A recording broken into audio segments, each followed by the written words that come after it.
आज की इस वीडियो में हम वाटर ट्रीटमेंट का एक इम्पॉर्टेंट पैरामीटर के बारे में पढ़ेंगे, जैसे HRT और SRT। HRT और SRT क्या होता है, इससे रिलेटेड जितनी भी डाउट है इसको हम इस वीडियो में दूर कर देंगे। अब HRT क्या होता है? HRT का फुल फॉर्म होता है हाइड्रोलिक रिटेंशन टाइम।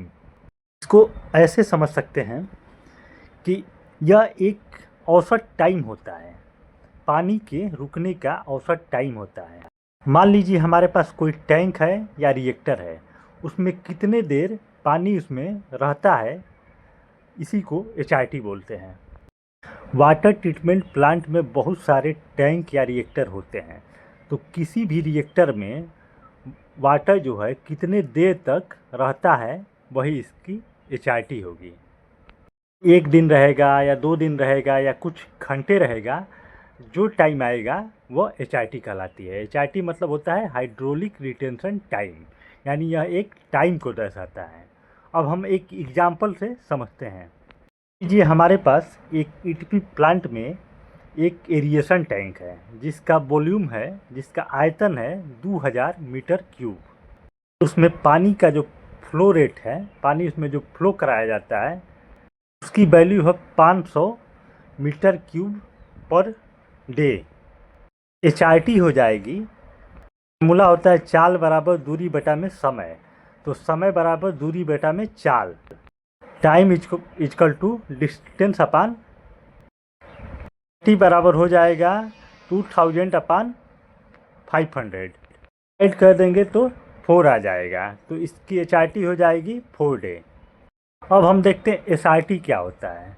SRT को बोला जाता है स्लज रिटेंशन टाइम। सिंपल शब्दों में हम यह कह सकते हैं कि किसी भी बायोलॉजिकल ट्रीटमेंट सिस्टम में बायोमास कितनी देर तक रहता है वही इसकी SRT होती है। मतलब एक्टिवेटेड स्लज किसी टैंक में कितनी देर तक टिका रहता है वह उसकी SRT होती है। स्लज वेस्ट नहीं हो, वेस्ट होने से पहले स्लज कितनी देर तक किसी रिएक्टर या टैंक में टिका रहता है वह उसकी SRT कहलाती है, स्लज रिटेंशन टाइम। फार्मूला होता है SRT equal to total mass of solid upon solid wastage per day. Example से समझते हैं। एक रिएक्टर है जिसमें टोटल मास ऑफ सॉलिड जो है 4000 kg है, वेस्ट हो रहा है daily 400 kg per day sludge इसमें डेली वेस्ट हो रहा है, तो इसकी SRT होगी 4000 अपान 400। इसको डिवाइड कर देंगे तो 10 आ जाएगा, यही इसकी SRT होगी, यानी SRT 10 दिन आ जाएगा, 10 डेज आ जाएगा। SRT निकालने का क्या फ़ायदा होता है? इससे पता चलता है कि जो भी बैक्टीरिया है वह कार्बनिक पदार्थों को तोड़ने के लिए कितना समय ले रहा है। अगर HRT अच्छा है तो की ट्रीटमेंट एफिशिएंसी अच्छी होगी। HRT की वैल्यू अच्छी होगी तो पानी अच्छे से साफ़ होगा बेहतर तरीके से। HRT की वैल्यू बहुत कम होगी तो जो भी पानी में, वेस्ट वाटर में जो भी दूषित पदार्थ रहेंगे, टॉक्सिक मटेरियल रहेगा, वह जल्दी हटेगा नहीं और दूषित होगा तथा स्लज बहुत ज़्यादा इकट्ठा होगा। अच्छा सही HRT का पता लगा के हम स्लज को अच्छे से कंट्रोल कर सकते हैं। HRT का एक और फ़ायदा होता है कि जब हम HRT पता रहती है तो जो भी हम रिएक्टर बनाते हैं, रिएक्टर छोटा बन रहा है या बड़ा बन रहा है, तो उसकी कास्ट के बारे में पता चलता है कि इतना HRT है तो इसकी इतनी लागत लगेगी रिएक्टर या टैंक की। SRT का मतलब होता है कि माइक्रो बैक्टीरिया रिएक्टर में कितने दिन तक टिका रहता है, इसे स्लज एज भी बोलते हैं। SRT कम है, रिएक्टर में जो भी नाइट्रीफाइंग बैक्टीरिया जो होते हैं, जो अमोनिया का रिमूवल करते हैं, अमोनिया एक विषैला पदार्थ होता है, इसको रिमूव करते हैं नाइट्रीफाइंग बैक्टीरिया। अगर SRT की वैल्यू कम है तो नाइट्रीफाइंग बैक्टीरिया जो हैं सिस्टम से बाहर निकल जाते हैं, रिएक्टर में अमोनिया जमा होने लगती है और टॉक्सिक पदार्थों की कलेक्शन बढ़ जाता है।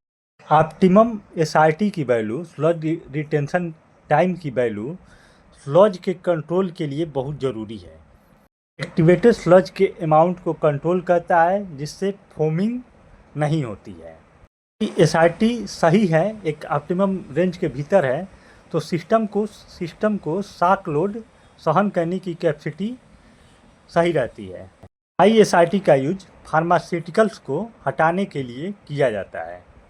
टी और एसआरटी दोनों ऐसे पैरामीटर हैं जो वाटर ट्रीटमेंट में की गुणवत्ता को सुधार करते हैं। इसकी वैल्यू अगर सही रहती है तो एरिएशन टैंक में ऑक्सीजन की खपत जो होती है कम होती है। इसका मुख्य काम बायोलॉजिकल एक्टिविटी और नाइट्रिफिकेशन को कंट्रोल करना होता है। इस तरह से वीडियो यहीं पे ख़त्म होता है। अगर आपको हमारा कंटेंट पसंद आया है तो प्लीज़ वीडियो को लाइक करें, सब्सक्राइब करें और चैनल को शेयर करें। Thank you so much.